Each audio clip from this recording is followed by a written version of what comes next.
Hello, hello. Good afternoon, good morning, good evening, wherever you're joining from. Thanks for being here. As always, good to see everybody in the chat and see where you're joining from. Today's gonna be fun. Got all sorts of stuff to share with you today. So welcome. Thanks for joining. As always, if you have a question, please drop it in the chat right now and start with the letter Q. That way it's easier for me to spot on my screens here. And speaking of screens, things are just a little bit off. I don't know what happened. I think I was moving things around yesterday, doing some photography in here of the new stands in new colors. So we're gonna take a look at those in a second. But thanks for joining. I see a lot of familiar faces as always and a couple of new faces. So yeah, I'm still back in Portland, obviously, and enjoying the time here and enjoying not being on airplanes nearly as much, which was a lot this summer. Okay, so the plan. New mic position or new mic or new mixer settings. A little bit of everything, actually. Yeah, it looks like it's in the right spot. It's still above me. As it normally is, and the mic is different from the old setup. I've been using this for a couple of weeks in here, so it's the Audio Technica AT875R, if I remember correctly. I think I linked it down in the description. This is the one, I've had this one for a long time. It's actually the one that's in Lily's studio, and I bought another one for myself here because I realized I actually like it a lot. Oh, it's not in the description. I will add it, and I will drop a link in the chat too.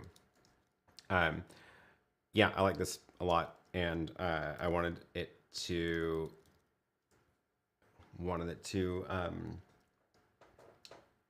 yeah, it's a good mic. Why am I not finding my link to it? I think it's AT875R. Yes, there it is. Because I searched for it without a hyphen, and apparently it has a hyphen in it. There we go. That's in the description. Now it's in the chat. Cool. Yeah. Well, oh, and I see Neil says it's fine. Good. Okay. Well, there's nothing wrong with it. Just different than the mic I was using before. Oh, Keith, I do in fact already have my Part 107 license. I got it a couple of months ago now. So I've been enjoying taking advantage of the ability to do things I wouldn't be able to otherwise.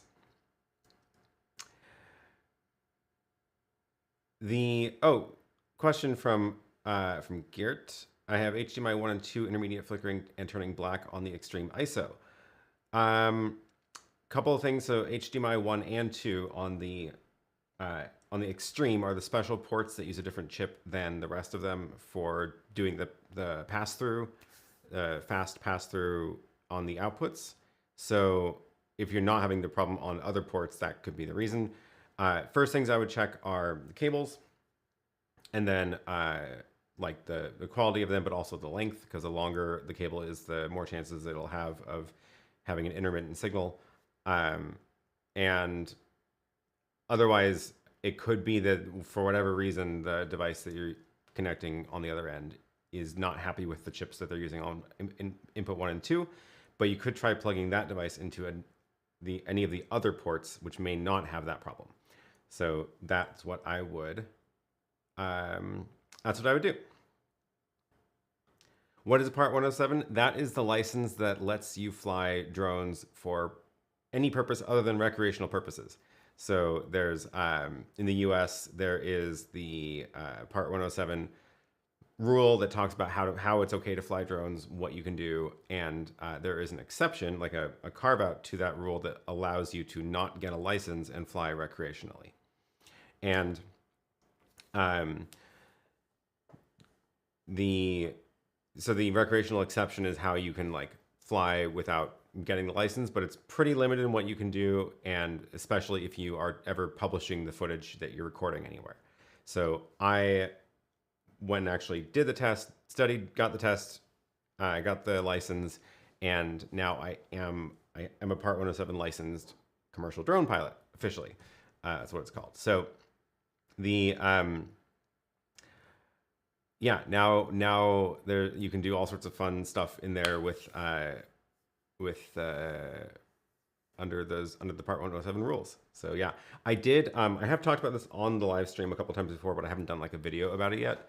But if you search back into any of the streams that it's like a thumbnail of somewhere else, chances are I've talked about the process during the stream at some point. So yeah. Am I frozen? No. Maybe my AC is too cold. I like it. That's funny. Oh, I mean HDMI 1 and 2 out. Well, I mean, same things I would check. The like quality of the cable, swap out cables. What are you plugging it into? How long is the cable?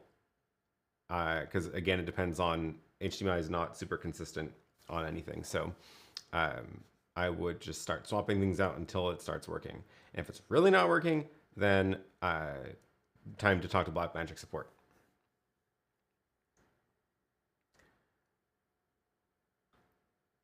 I'm thinking about getting a Sony A7. I haven't used any of those Sony cameras. The only Sony ones I've used are the much smaller ZV-E10, A6400, ZV-1. Best lens to use for close camera live stream on desk. So generally, you'll probably want to go with a relatively wide angle lens if it's going to be really close to you. This camera is like, I can't reach it. It's like farther than my arm, about twice the distance of my arm actually. And I think it's a zoom lens, and I think I have it at about, I can't remember and I can't see it. I think it's around 25 millimeters though, but that's a micro four thirds. So, but it's not a super wide shot on this, but that's because it's kind of far away. If you're close, you probably want to get, you know, a reasonably large field of view in the background. So you probably want to go a lot wider. The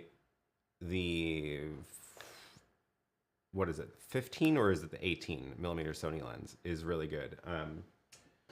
Thought I had it around here somewhere, but I may have left it at home. I would probably go with that one. It's a Sigma lens, actually. Let me see if I can find my link.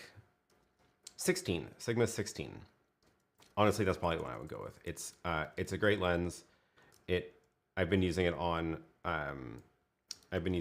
my ZV E10 stuff, but I don't use it for the main shot usually. Let me see if I can find it. Yes, here's the lens.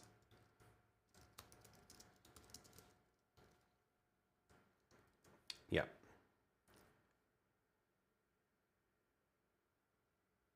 How do I do my timestamping? I've been really bad about it lately, frankly.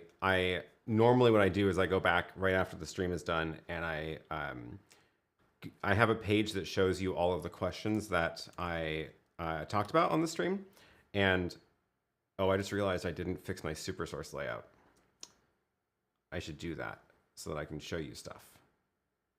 Darn, and I totally didn't. I totally didn't. Last week when I was messing with stuff, I didn't put it back to normal, so it's a bit of a mess. So what happened?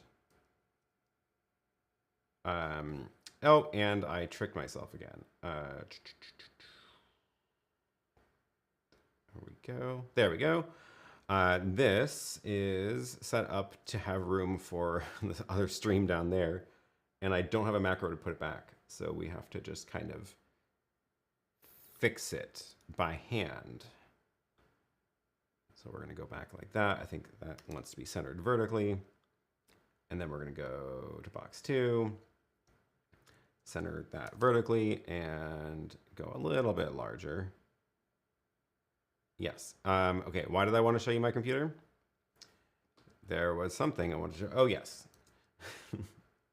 The website on aaronpk.tv. In here, I have a links from the live stream chat and live stream Q&A. And if you click on this, then here's like the stream right now that we're doing. So this is, the timestamps aren't there, so it's a bad example. Let me do one from last week. Every time I click on a message, it logs automatically into this list. So usually what I do is I go through this and I'm like, oh, this is what we were talking about at this point. And then I grab a timestamp and put it into the description manually. I'm a few weeks behind on that, so I need to go and catch up on that. That sounds like a good evening activity when I don't want to do anything but sit on the couch. So, yep. Oh, Keith, thank you for the super chat. Starting things off with the super chat. Thanks. The 30.1, yeah, that's right. I already had another 100 subscribers. Oh, and you had another question in here.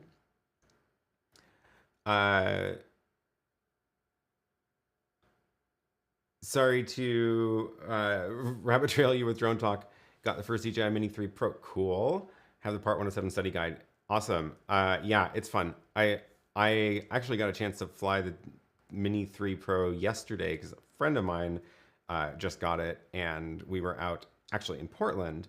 Found a couple of cool spots to fly that are, it was basically nobody around, which was nice. So there's a couple good spots that are in the city still, but I got a chance to just fly his for a couple of seconds. I really like the controller with the screen in it. Really nice, I will say. And we were testing the obstacle avoidance by flying it into a tree, and it'll just stop, or it can actually try to go around, which is kind of amazing. Kind of amazing. Did I get Lily the Stream Deck XL? No, not yet. She's still on the 15 button one, and we're gonna just let her use that for a couple weeks, see how it goes, and if she feels like she needs more, we'll upgrade. It is on sale right now though, so like maybe I should just buy another one. while I can. The I noticed it was on, yeah, the Stream Deck XL. Let me see, is it on sale everywhere or is it just Amazon? Yeah, it's on sale everywhere. So here's the XL. It's like $40 off right now, so pretty good deal. I don't know if that means they're gonna like be launching a new one or something, but it's a good deal for that. Oh, Axel, thanks for the super sticker. It didn't show up on my other screen. Apparently I haven't accounted for that, so I can't show it on the screen here, but thank you for that. Is that a coffee? Yeah, it's a coffee. Fantastic. I actually brought some coffee with me today. Cheers. Thank you. This is a fantastic idea. I like this idea a lot. May I suggest if you make a web page where viewers can share videos and pictures live, which you can then choose and show. This will make the discussions more exciting. That sounds like a lot of fun. I will do that. I love it. That's a great idea. Okay, so oh gosh, just dramatic pauses. When I'm furiously typing when trying to fix something, I don't blink or move or anything. Yeah, it's true. I do tend to just freeze. People think I'm stuck on, this happens on Zoom too, like during work meetings. It's really funny. I don't know why I do that. I don't know why. Maybe I need something that's on the screen that's just always moving, so you know the stream isn't frozen. Like a blinky light or something. No, that's probably really distracting. That's a bad idea. Okay, anyway, I want to show you actually, because I have a whole bunch of them here. I want to show you the new colors for the stands. So, and we have a little secret treasure hunt to do today. So I'm gonna drop the link for the stands in the chat and we'll grab this one to start. This one, we have a bunch of new colors that we are launching today. They are limited edition, which means they're available for the rest of the year, but then not after that. And as a part of the stream today, we have 2 coupon codes to find somewhere hidden in the stream. I'm not going to tell you when I'm going to put them on the screen. They'll be on the screen at some point. And the one coupon code is good for 20% off anything on the any of the stands, any of the products. 20% off. It can be used this week, so it'll expire before the stream next week, and it can be used 20 times. So any 20 people who use it will be able to redeem it. And then there's a separate coupon code that is good for only 1 redemption, and it's worth 40% off. So that's a pretty good deal. Yes, limited edition. So let me grab this camera, and do I have a button for that? I sure do. So this is my iPhone camera, but the other stand, here's the teal one, which I'm a big fan of. And then I have a whole bunch more over here that I didn't put together because I ran out of aluminum bars. But I'll grab these for an up-close shot in a second. All sorts of good colors. Got Tombuck blue, Tech Condo purple, PK1 teal, and then this is a steel blue is what it's called. So it's like less saturated, I guess, than the Tombuck blue. So but yeah, let's take a look at this view. This is the steel blue, and for comparison, this is it compared to the Tombuck blue. So you can see it's a totally different style, different shade, different saturation, and the yeah, I like this one a lot actually. I like this color, but my favorite color is definitely the teal, and I wanted to put together the cage for it, but then I ran out of bars. But it looks really good in the cage form too. So yes, I like that one a lot. I mentioned the Tombuck blue and Tech Condo purple is what we're calling them, because those are the branding colors for 2 of my YouTube friends, and I got some photos of theirs in their studio. So this is from Petra, the Tech Condo Purple YoloBox cage and stand. Looks really, really good in the studio. And I love that there's also the purple HDMI cables. That's what those are called. And and then Tom sent me some video of his in his studio looking really good as well. That is that's the ATEM Mini Extreme with in his branding blue. It's lovely. Yeah, looks really good. The Tom up glue. Can we mix colors for a set? Hadn't thought about that, honestly, but you know, I'm pretty sure we can make that happen somehow. I think, oh, I see NX3D is in here. They're the ones actually dealing with producing these and shipping them. So let's ask them. And yes, steel blue is their favorite. So, aha, here we go. Why not? Contact us for fully custom mix. Yeah, definitely just like, there's like a live chat on the website when you go to buy it. So you could drop notes in there. I think probably what would work is to also add notes into your order and just say which combos you want. So if you go to the website, this is the main PK1.tv website, and you know, find whatever one you want, and then if you click through into one of the stores, these are available from the EU and the Oceania Asia store. So these are the two places that they get made. We're not shipping them to all the local resellers, but you can get them from here. And here are all the little color options. So steel blue. I think we still have some photos to add to the site. There's the PK1 teal, but you can, yeah, you know, get in touch if you want them to mix and match, which could be kind of fun. I hadn't really thought about that, but I guess it could work. I'm not sure which combos. I'm curious, what combos do you want? What combos would you do? I wish there was a PK1 coffee mug holder. That'd be kind of funny.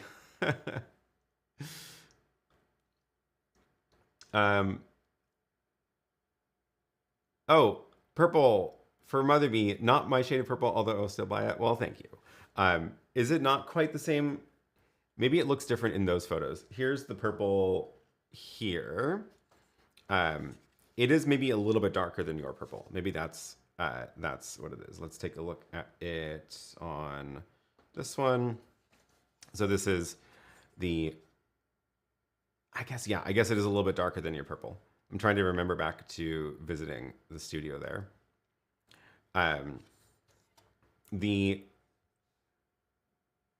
Oh, I don't have any of the original YoloBox stands here, but we can do that in the other colors too.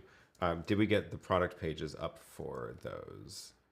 I think we did. I just don't. I didn't get they didn't send the whole set of them here because it's a lot of combinations. So I don't have photos of every single color here. The original YoloBox stand. Okay, no color options. I think we can probably do it, but they will tell me in the chat if we can't for some reason. Mother Bee says my purple is towards the reddish side. Ah, okay. Purple and teal, that would look good. Where do I have? Which ones do I have in purple? I have just the extreme. I don't have the right combo. I don't have the right combos of these to show you. So I have the extreme in purple, and then I have the YoloBox in teal. So I don't have a ATEM extreme in purple, but we can at least look at these two colors side by side, and I agree. That is a good color combo. Yeah. Yes. Okay, good, great. We can do the YoloBox OG. So if for some reason there's not the actual option of clicking the color option on the order form, just add notes into your order page. Red and black would look good too. Yeah, I agree. That one I have the matching parts for, although I don't have any more aluminum bars to put them together. But red and black, yeah, I like it.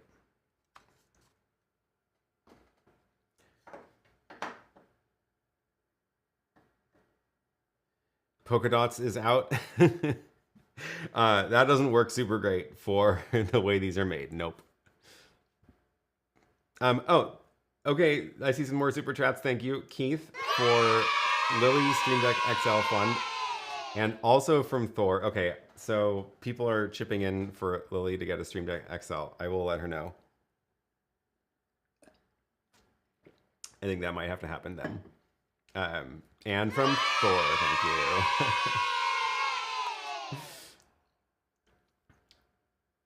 So yeah, I'm excited about the colors. I think they're a lot of fun. Quite the set of them here. Oh, I forgot I have this camera also. I do like the steel blue, but I think my personal favorite is definitely the teal.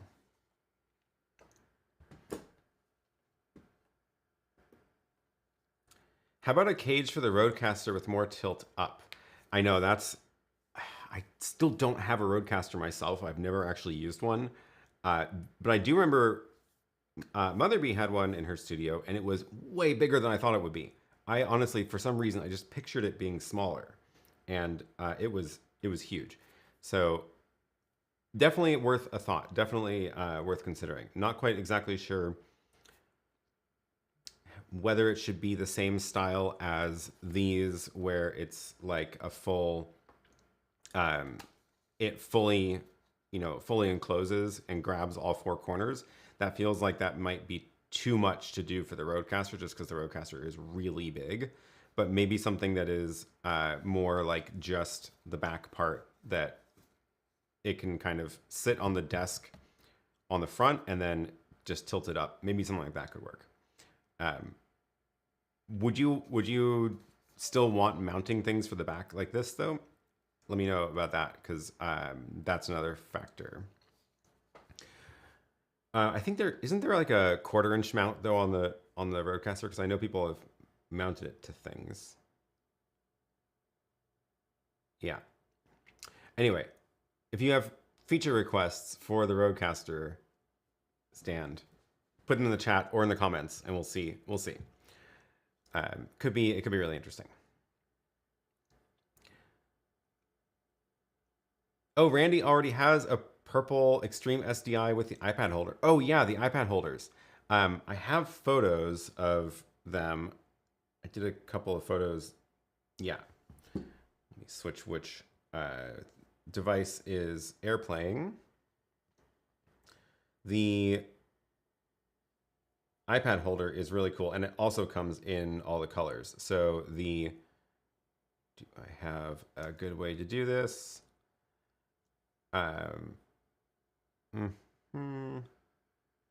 This way is how I'm going to do it. Yeah. So this is the Tech Condo Purple with the iPad holder, and it's the little bit that wraps around the iPad. The back of it, do I have a picture of the back of it? Yes, that's what it looks like on the back. This is, of course, Tom Buck Blue. So you can see it comes up a little bit less than halfway on the iPad Mini. That's the iPad Mini on the stand. And it's solid. Like, it's not gonna, it doesn't like wiggle once it's in there, which is really nice. Yeah, that looks good. Oh, that's the better picture. That's the picture with the real camera. The first one was my iPhone camera.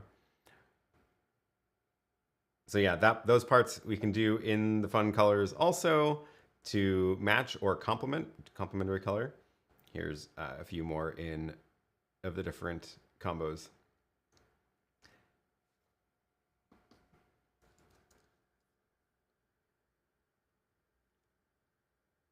Yeah, the iPad stand is wonderful. Love it. MT says there is a Visa 1010 on the bottom of the new Rødecaster. Okay, interesting. So that maybe that could be used actually for as a way to mount some sort of stand to the Rødecaster to put it at the right angle. Ask Tom for the right angle. Yes, good call. And maybe he would loan you. I don't think he would loan me one because he loves them too much and will not part with them ever. So I don't think I can convince him to loan me one. Rødecaster 2 as well. Yeah, and they're different shapes, which is a little bit annoying, but yeah.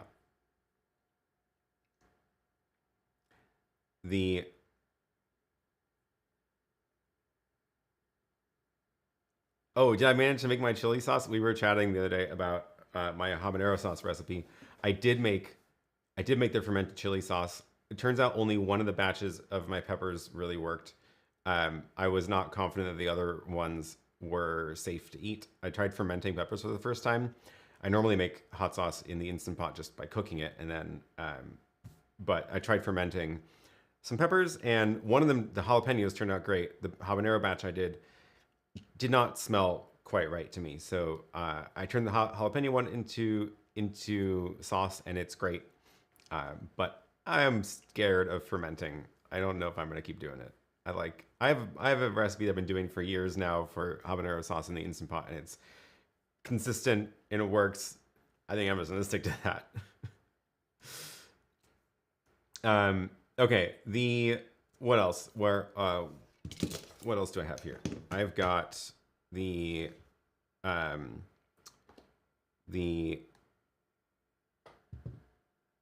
ATEM, steel blue stand, and the purple. Oh, we didn't look at the big one over here yet. This Tombuck Blue Extreme. This is the one that actually this is the same setup that he has in his studio. The not quite my color, but definitely looks great in his studio. I've got this whole muted going on here. Next time we will do a tutorial of fermentation. Maybe I can stop being scared of it. Then the Mini. There should be a pendulum clock in the back. Helps us understand if it's frozen or thinking, Aaron. Yeah. Maybe I should put something that has constant motion on the screen. Okay, other thing I want to talk about today is the YoloBox Mini, because I realized that I haven't actually properly talked about that yet since they launched the update to it. So in this update, getting it right for the overhead camera, the Mini is now actually a full-on video switcher. So this is, of course, in the little PK1 stand, which makes it so much easier to use. And also remember that the Mini has the fan on the back, so you can't put it down on a desk, otherwise it blocks the fan. So the Mini used to be just one input, and then it had the overlays, so you could do, like put on the graphics and stuff. But in the latest update, they added this switcher tab, and now you can actually connect an HDMI and USB camera, and both will show up. Plus, they've got the add video source, and you can now also play back videos from the SD card, as well as bring in a remote live stream. So, and this is of course how you do picture in pictures, right? So I can do like the side by side with the two cameras and create the layout like that, use a background image, and now I can cut to that. Oh yeah, no audio mixing on the USB camera, which is fine. The super cool, because this is basically now an actual switcher. Of course, only one HDMI port, but you can mix it with the USB camera.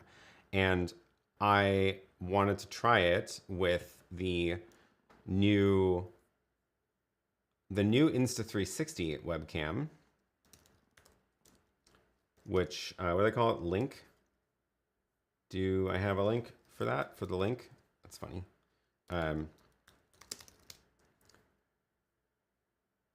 So I went and got this one because I was really curious about the Insta360, the Insta360 Link.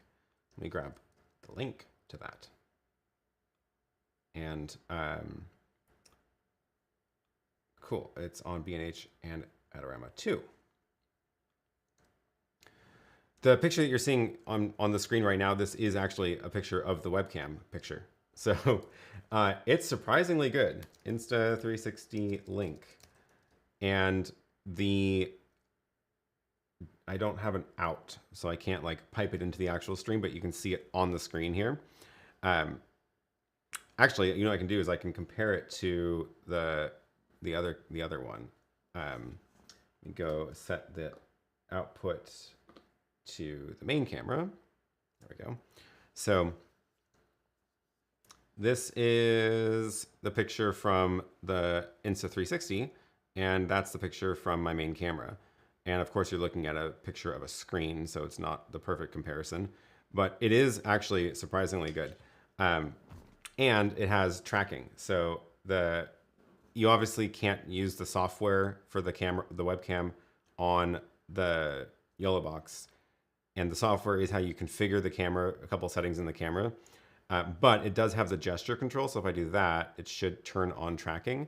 And now it's going to follow me around. So just like the OBS bot, webcam, this one is also following my face around. And it does a really good job. It is very cool. I'm super excited that it works no problem with the YoloBox Mini. And I haven't actually plugged into the Pro yet, but I assume it works there as well. But yeah, very cool. Very, very cool. So, and then you can, of course, well, not probably switch between two of the same angles, but now we've got the USB and the side angle there, and then the split view. Yeah, I know. I need to maybe not turn on AFV. Maybe it'll stop giving me that warning when I do that. Let's see if that works. Yes. Yeah, super cool. Quality wise, you know what I can do is I can stream actually from this. So let's do that. Let's go and stream this to, it's going to be totally out of sync, unfortunately, but I can stream it to my Magewell in the studio and then bring that on the screen. There it is. So, oh, I'm missing a button for it. Time to go make a Stream Deck button for myself. We're going to do that slot. We're going to copy that, and it's input 7. So we're going to grab that, change that to 7, change that to 7. I wish there was a way to do that all at once somehow. It's really annoying. Oh, I didn't set my SuperSource box back, so you didn't see what I was doing. This is what I get for not having the shortcuts programmed right. This is the button I just made to switch to that view. So I can go and cut over to the stream from the YoloBox Mini. It's going to be out of sync. In fact, let me switch the audio over. This is probably dangerous. Let's try it though. We're going to go turn off the mic.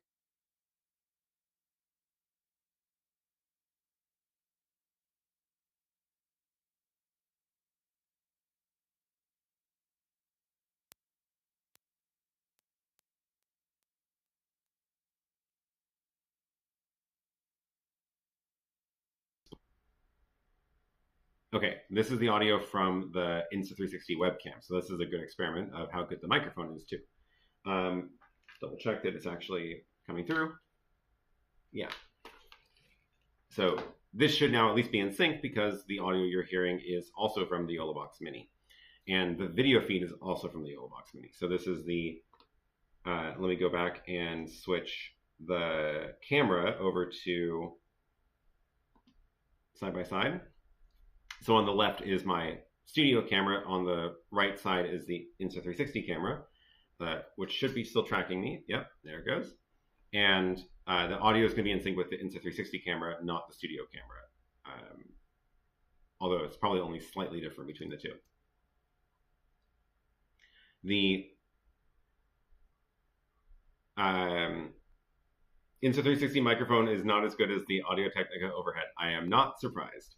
A little bit tinny, yeah. I mean, honestly, just from the couple seconds I listened to myself a minute ago, it sounded better than I thought it would, which is good. I'm going to do that so that we're not distracted by the delay. Yeah, it sounded better than I thought it would, which is good. But of course, not as good as an overhead microphone. Also, it's about, I can barely reach the camera. So it's about, that's how far away it is.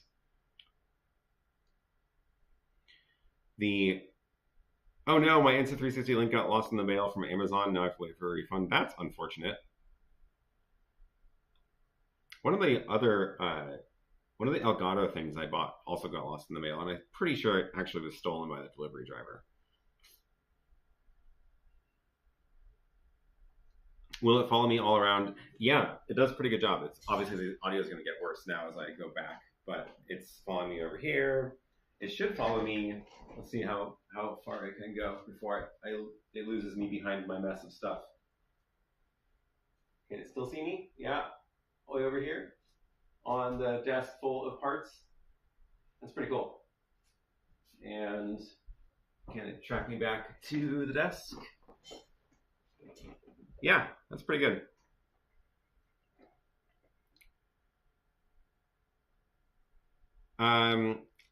So we can go, let's do full screen USB.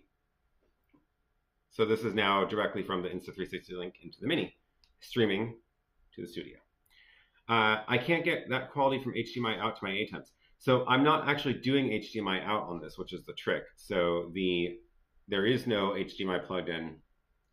It's actually streaming from this to a Magewell,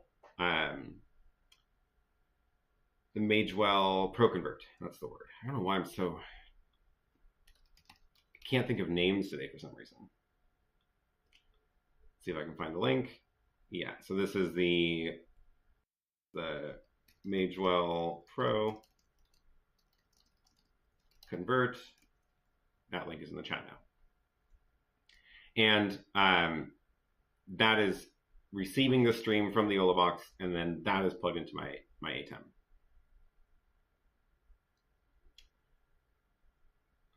I have not yet tried the whiteboard thing. So that's like the feature of the camera where it looks down at your desk and then like undistorts it. That's not going to work on the YoloBox, I don't think, because there's no soft way to get to the software. There's like an app you run on your computer for it, and then it you can configure all the settings on that app. But obviously, I can't run the app on the YoloBox. Yeah, that was pretty smooth for tracking. TinyBot would not track me there. I think that's right. I think when I tried the OBSBot, it didn't actually track me all the way around there. Can I compare it with the OBSBot Tiny 4K? I don't have the 4K one yet. I do have the original one, although I think it's not here right now, so I can't do a side by side. But this is good. I'm impressed. I'm definitely impressed with this picture. But let's get back.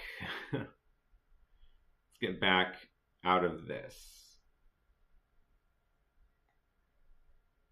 Still great that the camera doesn't lose the settings and does the tracking when connected to the YoloBox. So I can turn the tracking on and off with a gesture. So it's tracking right now. And if I do this, it's like blinking blue, and now it's locked. So now it's not going to track me. I don't know if it has other gestures. I haven't actually read the whole manual yet. Yeah, switch back to the main mic. Yeah, let me switch back to the main mic and the main camera. Let's get out of this. So Okay, back to the main microphone. That is better. But still, I'm impressed. I think it's very cool that it works with the YoloBox Mini, and the Mini, you can now combine it with an HDMI feed as well. So I think that's very, very cool. Oh, the whiteboard effect focuses on the whiteboard behind you. Okay, cool. So there's like the whiteboard and the desk feature. No, I haven't played around with this too much yet. I just got it and have been. Why did it send me to the German website? That's not helpful. Oh gosh, that's a lot of. That's a website. I want like pictures. So the desk one I'm trying to find. Whiteboard mode. There's the whiteboard mode. Oh, you can enable it with the gesture. Maybe I can do it on the YoloBox then. So let's see if I do that. Oh, it's trying. It's trying. I obviously don't have the markers here, so it's like, I don't know what to do. Yeah, I didn't find it. It failed. But that's cool that I can enable it with a gesture, which means I should be able to print out those markers and try it. So I may have to try that. This is the one I was thinking of. The desk view where it's, yeah. Oh yeah, portrait mode. That's right. What does it do in portrait mode? Let's find out. It's probably going to confuse the YoloBox. Let's turn it. Nope. It's trying really hard to keep it level. I can't get it to turn. It really wants to lock in. There must be a setting for it. Here are the gestures. Enable AI tracking, zoom in and out, and enable whiteboard mode. Okay, so I should be able to zoom in. Oh, look at that. Look at that. That's cool. How much in can I go? Not very much. That's kind of cool. It's only doing a little bit at a time. You have to like wait for it to acknowledge. Let's see, can I show you this somehow? Yeah. So it's sitting right up here, and watch the little lights when I do a gesture. It'll blink to recognize, like to say that it recognizes the gesture, and then it does the thing. That's cool.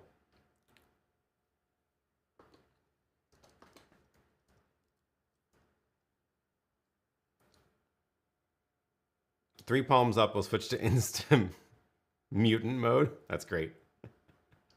That's perfect for me because I move around. Yeah, that's what it is. That's exactly what it is for. The website has so much animation going on. I know, it's really distracting. It's too much. MT, thank you. Don't forget to hit the like button. Yes. Bummed I didn't have it for my live stream Tuesday. Yeah, that is a bummer. You could always just like order a new one for overnight shipping and then just wait for the refund to come back as Amazon credit or something. I do that a lot. I just like always have a balance on Amazon because whatever. I think it lost the tip of your finger and stops. I think so, which is weird because I was like, I don't know how much more it could like find. It's not letting me zoom in that much before it loses me. Oh yeah, it did lose the tip of my finger. So once you're zoomed in, you can't zoom in much anymore because it has a narrower field of view by that point. This is, I'm trying to zoom back out. So you have to like pull down from the screen. Okay, I think I'm all the way out again. Axel, thank you for the super chat. Can you please explain the Magewell setup for dummies? Let me see if I can find, what can I do to, I need the whiteboard mode. That's what I need. Let's see. I should be able to draw in this. Where did my AirPlay go? So let's go back to the Apple TV. I need another preset for this because this is not Why are you not mirroring? There we go. I have a drawing up on here somewhere.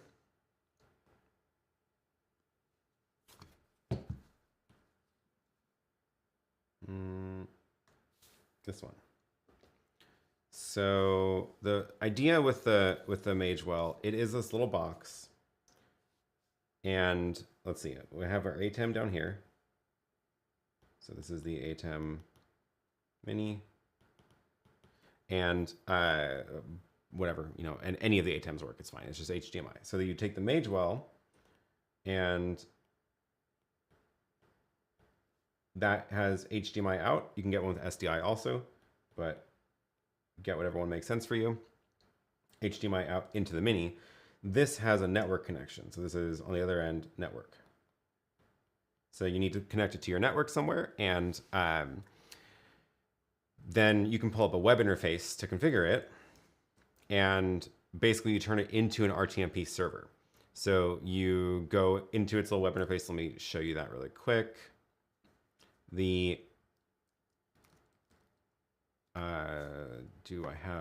Am I logged in?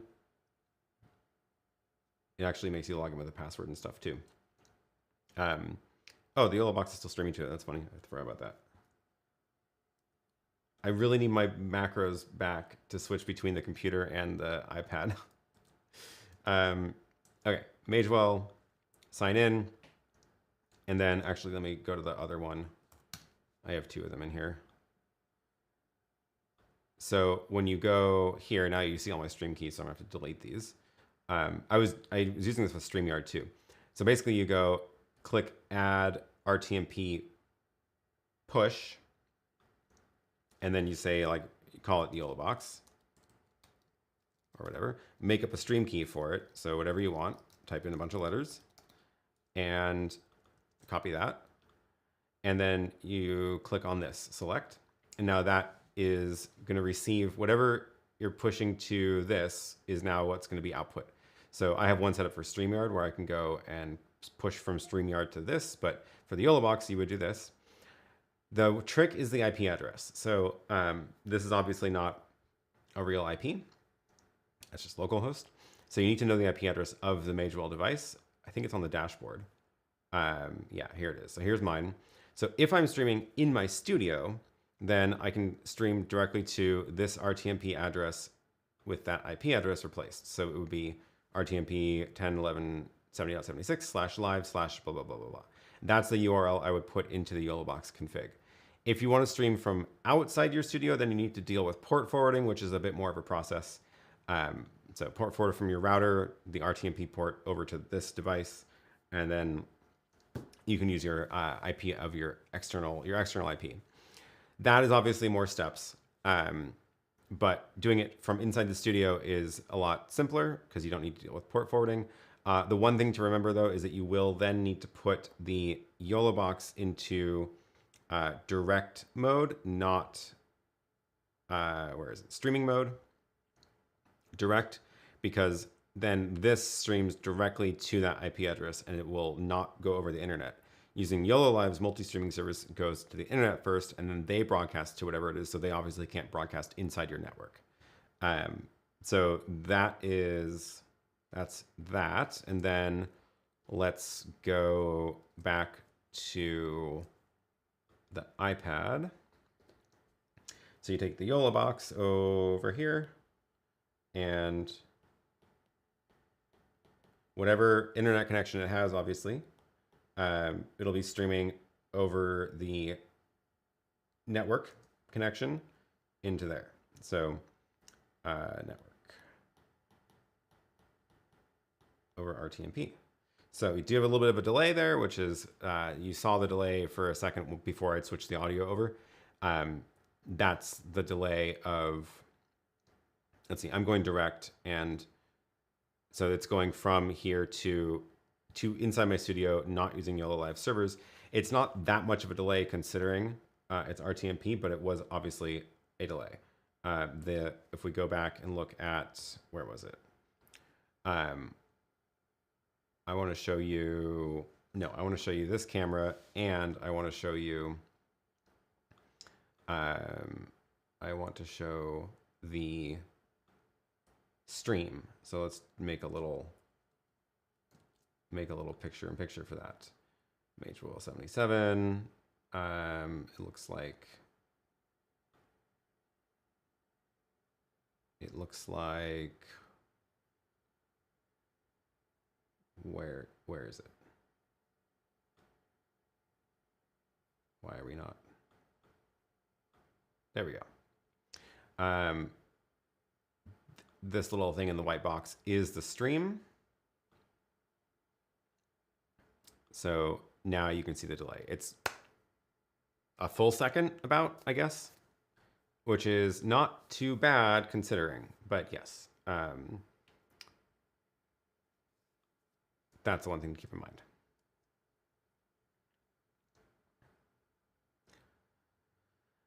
What was I talking about? Yes, I think that was it.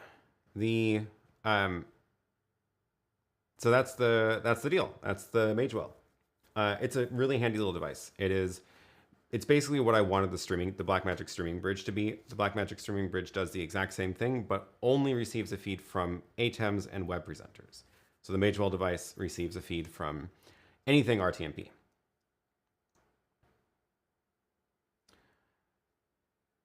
Would using a VPN connection with remote site RTMP source allow you to skip port forwarding? If so, does it impact latency?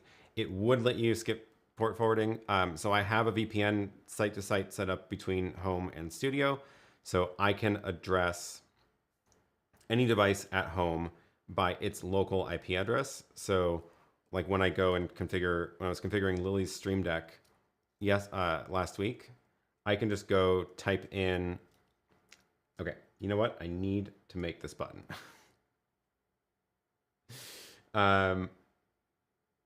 Here's what we're gonna do. I'm gonna make this button right now because I need this button apparently.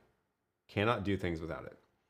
All I need the button to do is change the super source box. So I am gonna make this button. This is set up for my old ATEM. So we're gonna get rid of that. This is the other one. We're gonna get rid of that. So we're gonna say super source iPad, and it's going to set the box source box. Is it 1 or 2? It is box 1 is the Apple TV, and then we're going to make a new one for the computer. And now I can switch between these two. That's better. Okay. What was I doing? Totally got distracted. VPN, that's the one. Okay. So when I go and configure Lily's Stream Deck, I type in the local IP address 10.10, which is the home network, 10.11 is the studio network. And the reason I can reach this address from my network 10.11 is because of the VPN. So essentially what it means is if, oh, you know what? There is actually an ATEM at home, which I can go and configure. So if I go and again, this works over the VPN too. So 10.10, I think it's 200.1. No, that's the actual extreme. That's the one she's using for the show. I probably shouldn't mess with that because her show starts in 30 minutes. Maybe it's .2. Maybe it's .9. Yes, .9. This is my other ATEM that I was using for my stream. And let's take a look at the, there we go, Magewell 77. Let me stop streaming from the YoloBox first.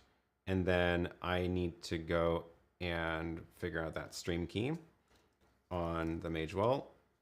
And there it is. Drop it into, I really wish the Blackmagic software would star out the stream key or let you like click to show it, because otherwise I can't show you that screen.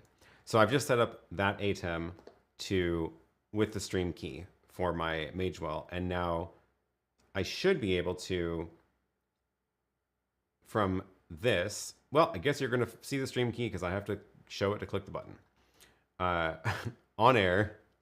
And it should be able to stream to my studio. It's not showing up yet.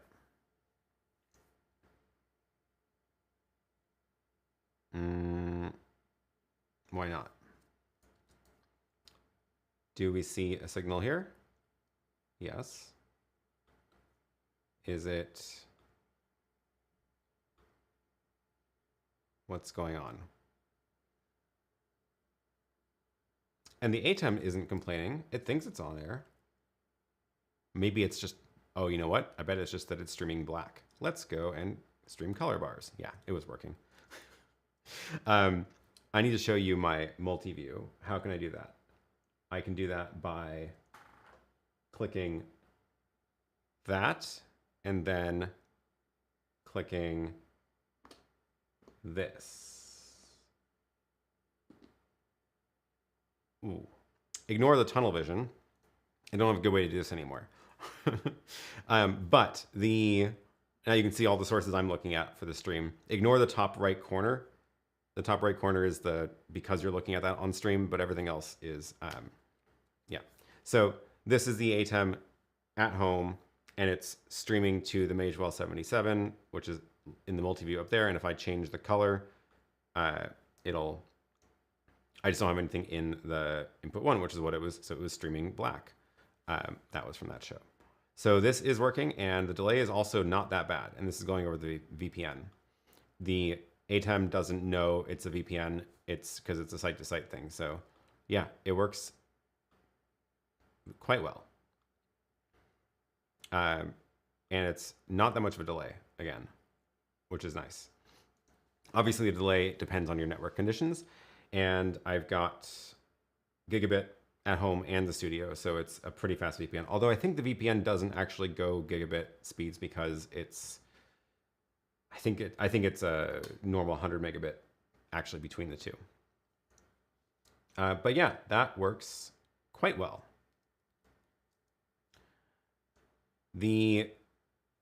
Okay, questions are coming in, and I wasn't looking at the chat for a while. Let's see.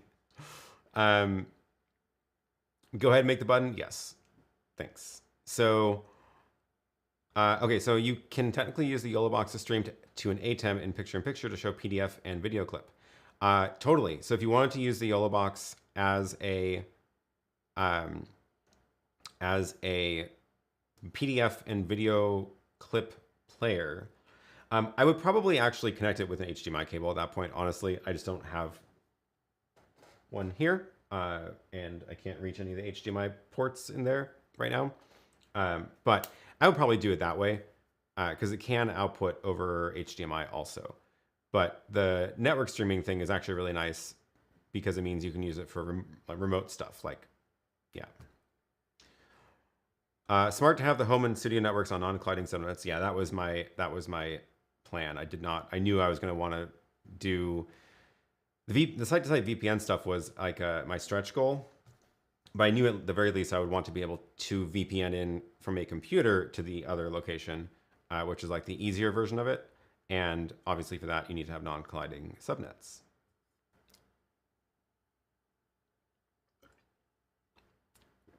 Am I running Companion off a Raspberry Pi?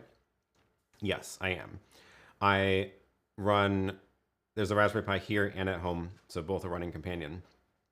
And I actually have a separate Raspberry Pi on both ends, which is for the VPN. So it is running WireGuard on both, and the one at home is like the server, and then the studio dials into that to establish the link. And then to answer this question, is the VPN on the computer or the router? The VPN is in its, this is a bit of a rabbit hole. Let's break out the diagram again.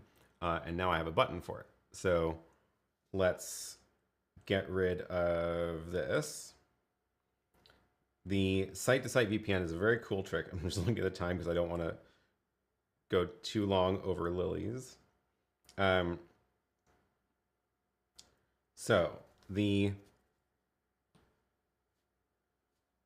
draw a line here. So that's the two locations. This is studio, and this is home.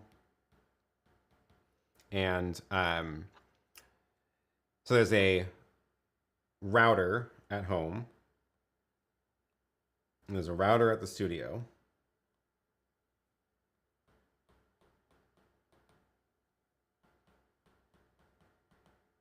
And there's a Raspberry Pi at the studio and a Raspberry Pi at home.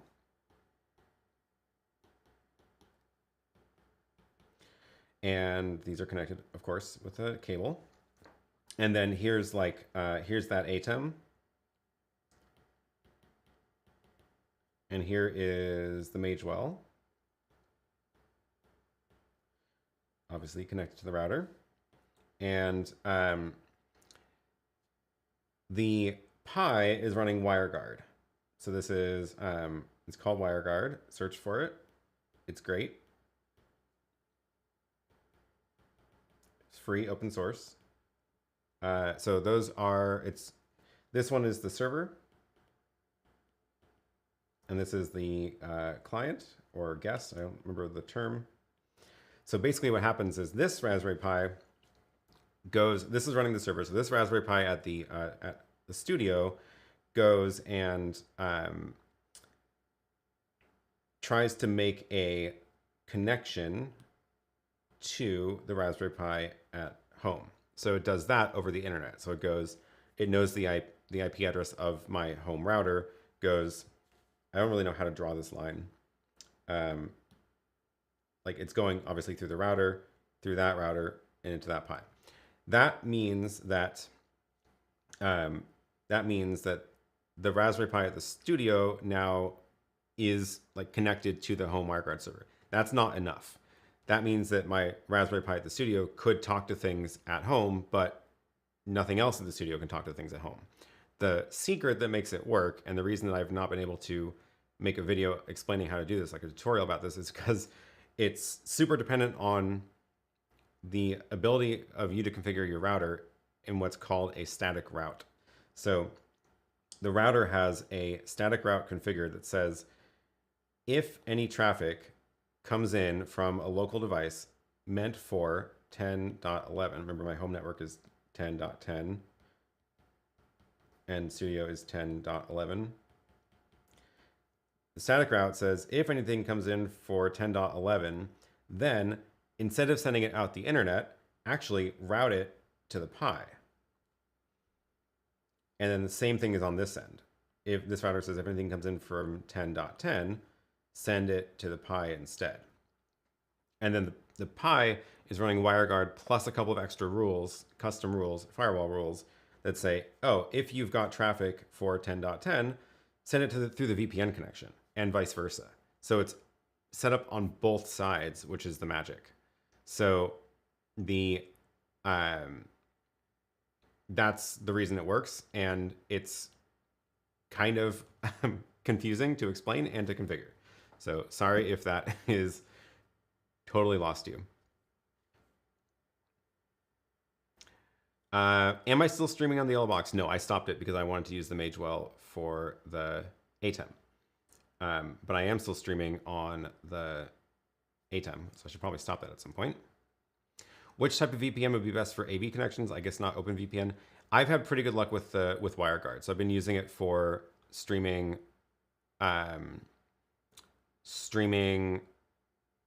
stuff between home and studio.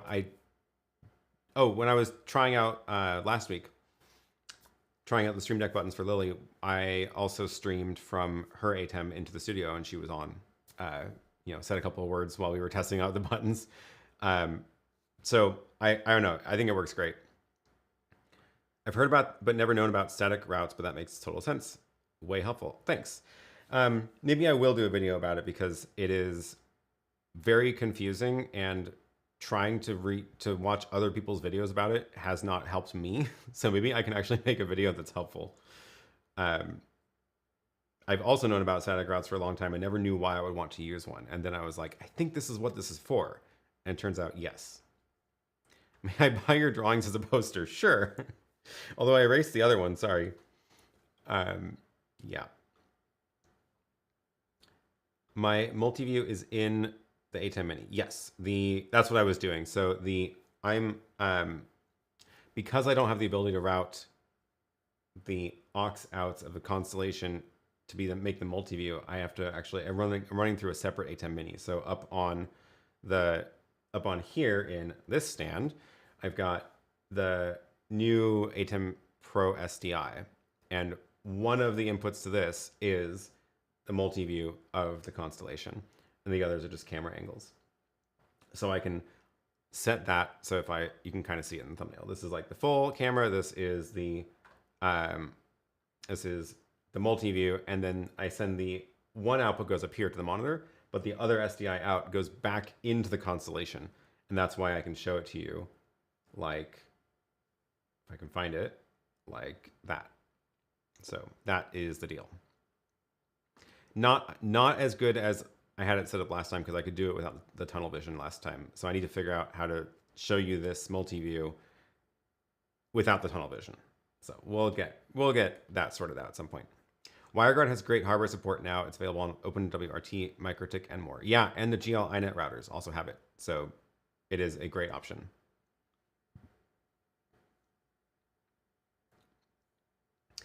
Can you discuss the monitors you're using and how they're connected? Actually, I don't want to go into that right now because I do have a video that talks quite a lot about it, probably better than I can explain right now. I guess technically it's a little bit different than this because I've reconfigured things, of course, as I always do. But I did a full studio tour video. I'm just looking for it right now. It's somewhere in here.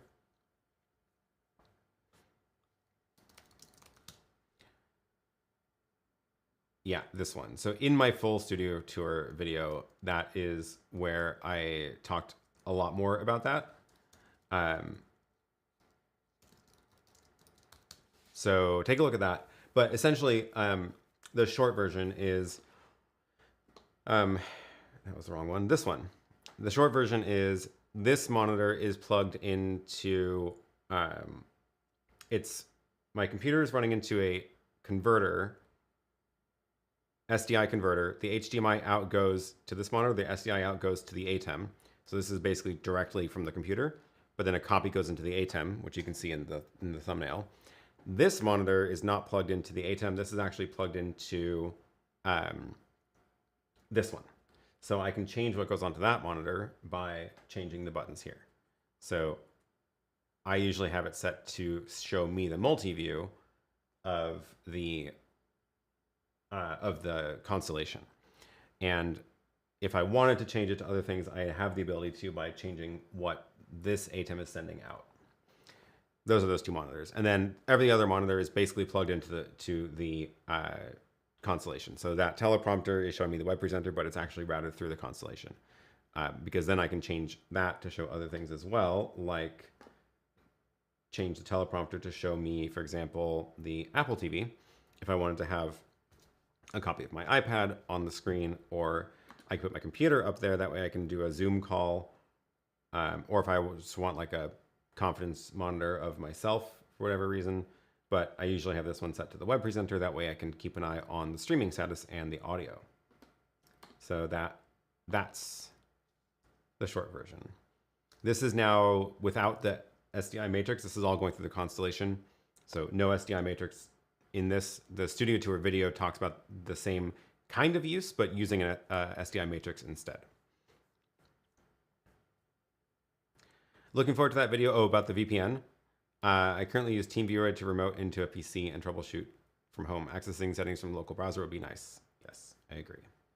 And yes, hit the like button. We're coming up to the end here, so don't forget to thumbs up. Don't forget to reset your stream keys that you displayed during the Magewell demo. Yeah, good call. I should just start deleting them right now so I don't forget. Not that you would be able to really do anything with them because you would have to also know my IP address and port, which are not necessarily obvious. But you can probably figure it out if you tried. Will I visit IBC? I'm not planning to, no. It's too far for me to get to, unfortunately. But hopefully NAB I will next year. I think the GL iNet routers might be OpenWRT routers in a trench coat. I think you're right. I think it's an OpenWRT router with their own web interface on top, basically. I think that's what it was.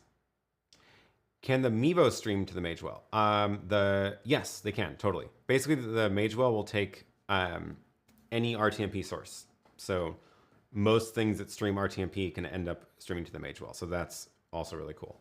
I don't think I did that.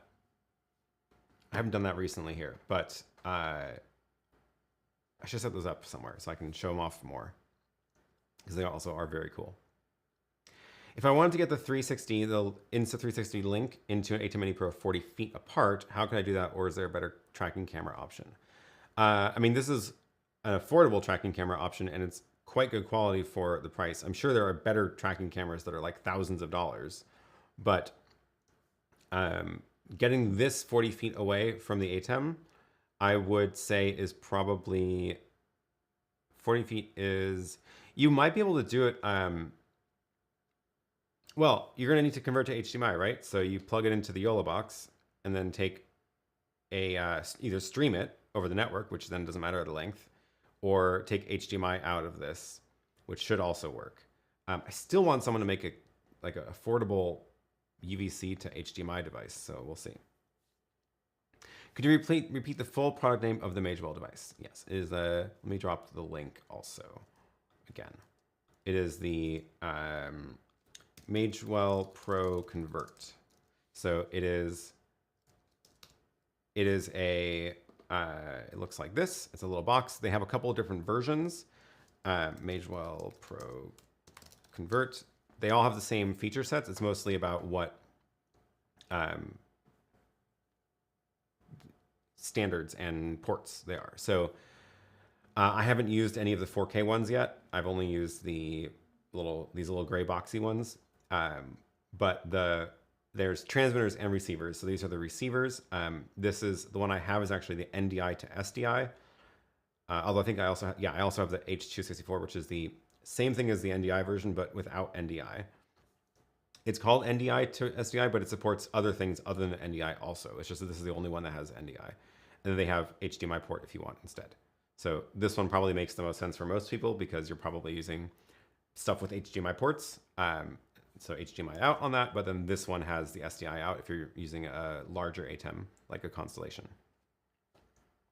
Super, super useful little boxes.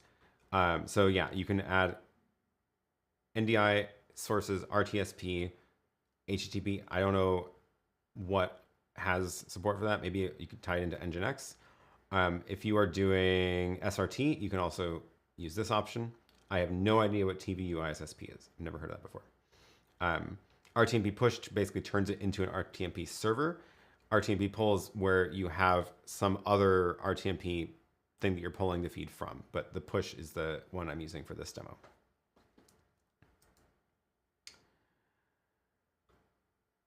Yeah, Tech Condo and John Barker will be at IBC and a bunch of other people as well. So definitely going to be a good time. I'm a little sad I can't go, but it is quite a trip for me for that. Yeah. Okay. What else did I have here? iPad is connected. Oh yeah. I wanted to show you, let's see. We looked at some of the photos of the stand, but I wanted to also show you photos of the little flying I was doing. Oh wait, yeah. See, the teal looks really good. The cage especially. I'm really a fan. I'm just so distracted by the pretty colors. They're very pretty. But I have some fun photos I did in Portland yesterday. Biked out to that beach spot again, and I was like, can I take off the drone from my bike seat? And this is it taking off from the bike seat. The answer is yes. Very, very fun. It was really quite hot outside yesterday, and we were in direct sunlight most of the time, and it was not super pleasant. This is not edited, in case you're wondering. This is just the raw drone clip, which is why it looks like a drone clip. One of the fun things it turns out you can do when you have somebody else with you is use them as your visual observer. So we did a couple of test flights where it's obviously not quite FPV, but I was only looking at the screen and intentionally not looking at the drone because my friend I was with was the visual observer and he was keeping an eye on the drone in the sky. So that's one of the rules. You have to have you have to have a person tracking the drone in the sky to see where it is at all times. You can't fly it beyond line of sight, but it doesn't have to be the pilot if you have somebody else you designate as your visual observer, which is very cool. So we had a good time flying, doing things like trying to be more flying in FPV mode, where like I was paying more attention to what was on the screen rather than the drone in the sky. Oh, that little jolt was me switching it into sport mode. This thing can go 30 miles an hour in sport mode, which is very fast. Yeah. I know like everyone says the drone is so small and like it seems like it can't hurt anything because it's so tiny and light, but like just imagine that thing moving 30 miles an hour and crashing into anything. Like it's gonna do some damage if it crashes, so be careful with these things. Yeah. Yeah, anyway, that was fun. Fun times. Oh, one of my favorite shots from that. I wanted to do a pan shot across the bridge. Yeah, that was a lot of fun. Again, these are totally unedited. This is just straight out of the drone onto my iPad because I did not have time to edit anything between last night and this morning. Yeah, that was fun. It was a good time. And found a couple of good secret spots to fly around town. Chris, thank you. Your ATEM stand is amazing. Highly recommended. I appreciate it. I am glad you are enjoying it. This is the colorful one, special edition, limited time only through the rest of the year.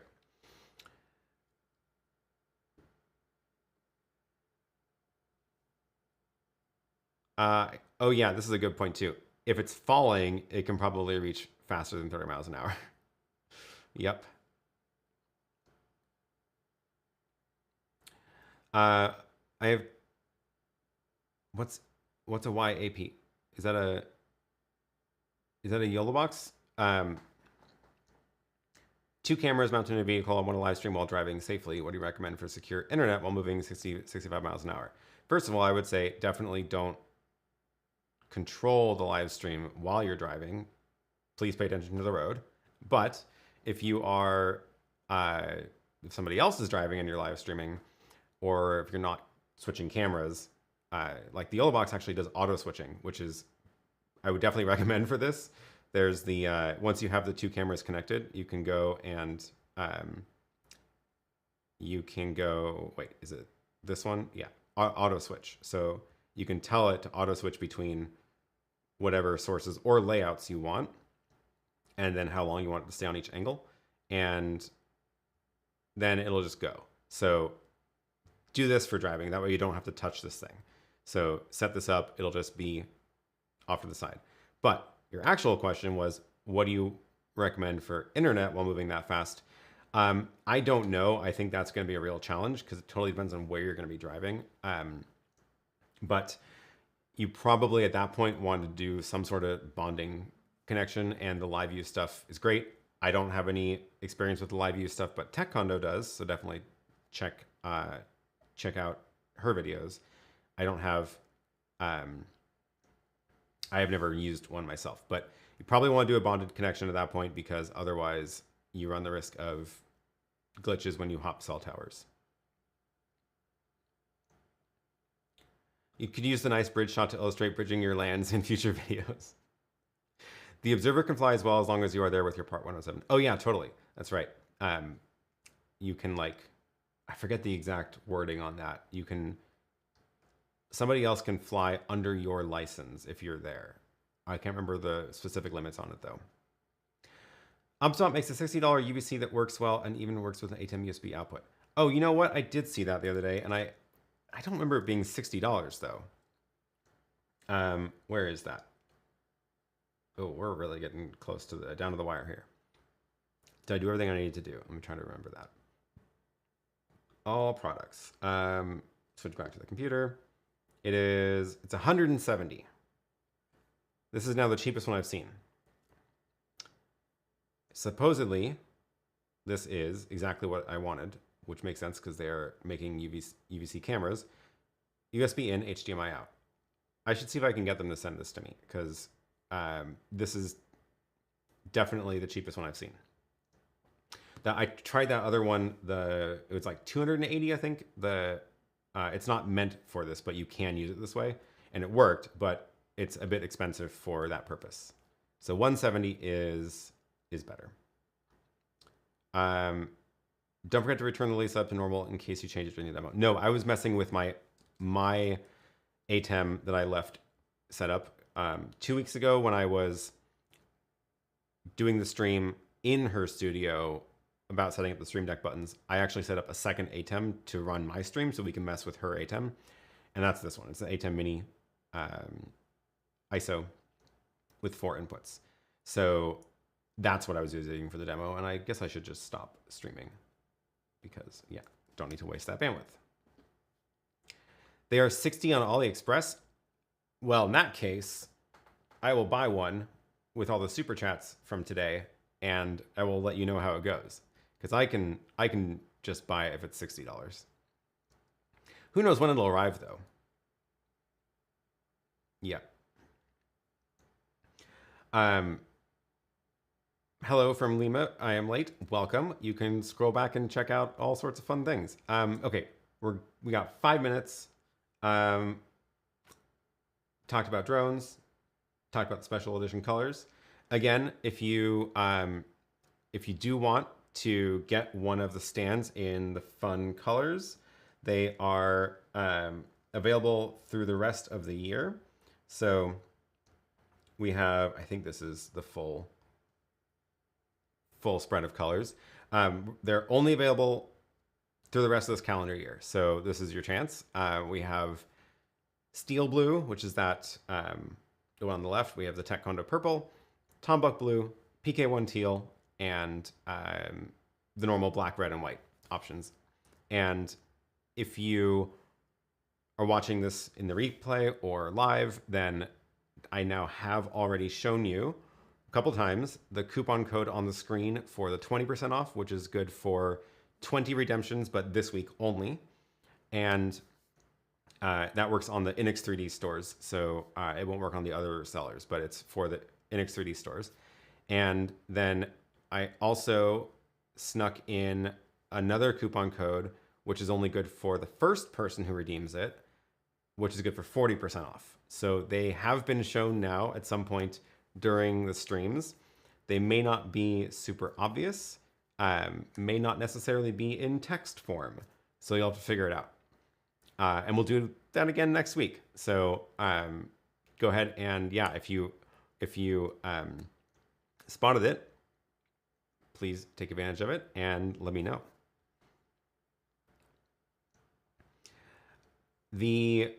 Lastly, ooh, did somebody already find the 40% off code? That's exciting. That's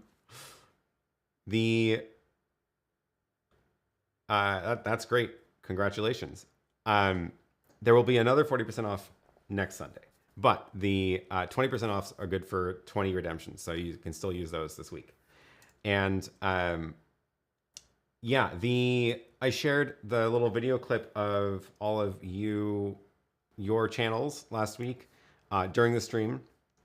I am putting that together as a special video for the channel, totally separate video. So you still have time if you want this week to be in that video, then you can still do that. So I'm gonna drop that link to the form in the chat, and that talks about